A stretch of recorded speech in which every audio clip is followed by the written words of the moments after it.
Paddy, obviously, you got the win. That's the most important thing. What did you make of your own performance there?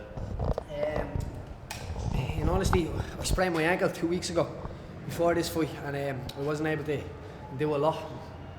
So the grappling, I was trying to keep the exchanges limited. That I was coming to the end of the round, I would have been able to catch my breath rather than a scramble and we get back to the feet. But that's MMA. You've got to adapt even in your training camps. So of course I'd like to get the finish, but I think this is 364 days since I made my first walk in Dublin. Considering I came off 2 spinal surgeries and I have 4 UFC fights now, I'm doing pretty alright. Talk about the round, at the end of the first round, you nearly sunk in that rear naked choke on you. Was it close to being locked in? No, sure. You can hold them out, and I knew at the time, even if I was going out, I would have came back in the minute the buzzer went. But this is what happens. It's scrambled. I don't know. I'd like to see the scramble again, but there was a scramble and he ended up on my back somehow. But I thought that I was secure on that triangle, but he had like half of his glove in. And everyone knows I make that triangle go jingle jangle, but today it just wasn't there with me. Your training camp, you mentioned it there, it must have been tough. Half of SBG over in Mexico, half of them in Vegas. And the thing that I noticed is you were training mainly with a lot of amateurs, and you're rewarding these guys. Richie Smullen was in your corner tonight as well. Yeah, a lot of the guys, anybody that knows, and you'll know from rolling all the guys that I train with, that these guys are exceptional. These guys are, they leave their houses every day and they come and train and they chase the dream of what we're having, and to be able to be a guide in life for them guys and maybe hack through the jungle for them is amazing. But then talk about, I know you were talking about the triangle Stevie. there. Stevie Ray is just about to finish. Paddy, obviously, we know how loud the Irish are, but it seems like the Scottish are, representing their country, proudly as well. What was it like being in that arena? We all made the fire, says I'm alright, but he said, sure, you're fucked. So it was kind of like that situation today, I think, coming over to Scotland. I was the Irish guy, and the Scottish welcomed me with open arms as always, and as we can see, Stevie Ray has just had to blow the roof off the place there. And I know what these guys are feeling now, because as I say, it's 364 days since I've done the same thing in my own town, and it's absolutely amazing to share it with these guys. And let's get drunk together. How bad was the ankle? Was it stopping you doing things? I know at the end of the third round when you got back up, it seemed like you'd think Vaughan was going to try getting a firefight with you. Just seemed to see the round out. As I said, and I sprained my ankle, and it changed a lot, not just in the fight and how I was moving. And at the start of the camp, I popped my collarbone as well. So I was grappling for half of the camp, and then I was doing stand up for half of the camp because of a collarbone. Then I was grappling for half of the camp because of an ankle.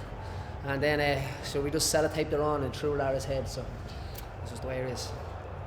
You mentioned bringing your son here to watch you. Have you? How would you say? Have you spoken to your son? Have you seen him? Oh, I know he's in the crowd now with my face on a flag, shaking it. It's exceptional, you know what I mean? It's amazing to be able to do that as a father. And I just want to see him now. I can't wait. I know he's up there now. My friend Adam is looking after him, and he got a free trip here out of it. So I'm looking forward. I go on holidays to Barcelona next week. I've promised him this holiday since last year in July. And this is he's such a good kid. I understand that. I understand. I told him I had 5 pounds left to cut, and he patted me on the back and said, "Jesus, that's not bad, Dad. You're getting better." So he's a great little kid, and he's on this journey with me. It's Team Hooligan, me, him, and my dog. It looked like you were asking Brian Stan for one more thing, and you thought you were going to get to talk again on the microphone. Was there a message you wanted to get out there? I wanted to say it to my son. I wanted to say it.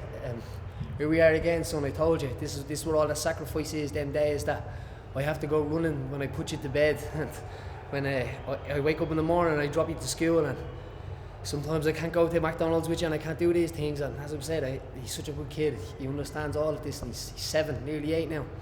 And I never had a father to show me how to do it, so we're a team. We're doing well. I wanted to say that to him. And a bit of confusion yesterday among Irish fans because you got onto the scales and after stripping down from sweats. Was the weight cut harder this time, or was it just oversight?